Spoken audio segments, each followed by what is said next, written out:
Şənbə günü düşdən keyin Parijdə Xitayning Uyg'urlarga qartilgan irqiy qirg'inchilikqa qarshi namoyish yurish va axborot e'lon qilish faoliyati o'tkazildi. Yevropa Uyg'ur instituti uyushtirgan namoyishga qatnashgan Parijning kishilik huquq, birlashish va kamsitishga qarshi turish ishlariga mas'ul muavin boshlig'i Jean-Luc Romero Michel so'zida Xitoyning Uyg'urlarga qartilgan ziyonkashlik va irqiy qirg'inchilikning kunsiri kuchayayotganligini, bu sababdan Uyg'urlarni qo'llashning har qanday bir vaqtdagidan muhim bo'lib qolganligini aytdi. Buningdan boshqa Uyg'urlarni qo'llash uchun Yaponiyaning poytaxti Tokio qatorliq nurg'un shaharlarda namoyish o'tkazildi.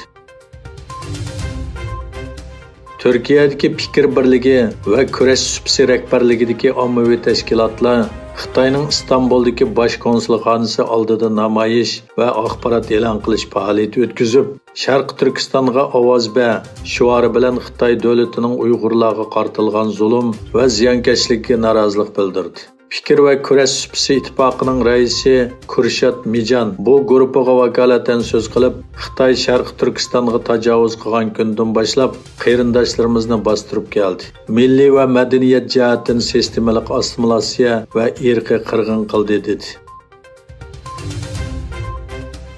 Dunyoviy aqliy iqtidorliq telefon ishlab chiqaruvchi Olmi shirkati Xitoydagi qalaymaqonchilik sababidan ishlab chiqarishning kam deganda yarmini boshqa davlatga yo'tkazishni planladi. Xabar qilinishicha, uzun muddatdan qaraganda Olmi ishlab chiqarish liniyasining 40-45% Hindistonga yo'tkazishni planlagan.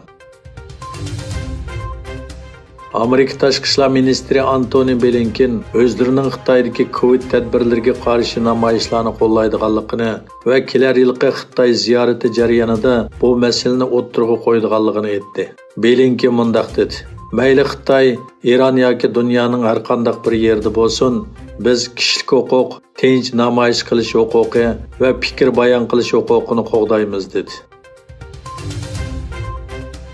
Rossiyaning muavin ministri Aleksandr Novak Sovet ittifoqidan buyon Rossiya, Qozog'iston va O'zbekistonning birlik gaz to'sh sistemasining borlig'ini bayon qilib, bizning o'zaro hamkorlikni kengaytirish fursatimiz bor dedi.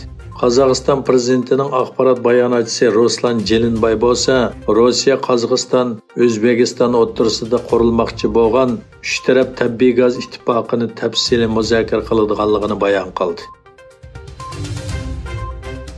Yangi Zelandiya hukumati qonun chiqarishi orqali Alphabet shirkatining Google va Meta qatorliq asosli tor raqamli shirkatlarning Yangi Zelandiya axborot shirkatlariga yerli xabar mazmuni uchun pul to'lashini talab qilganligini aytdi.